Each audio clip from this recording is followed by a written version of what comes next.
take it out. Is it enough? So you can know. What do you think? Yeah.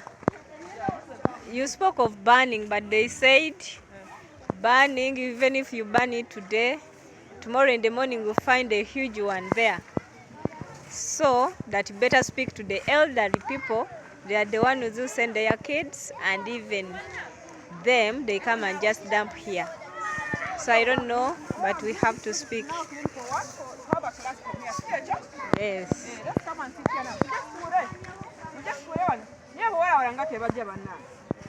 So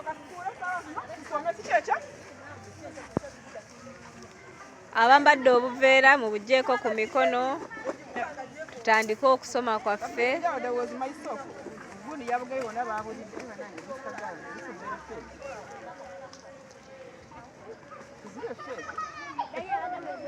Hmm?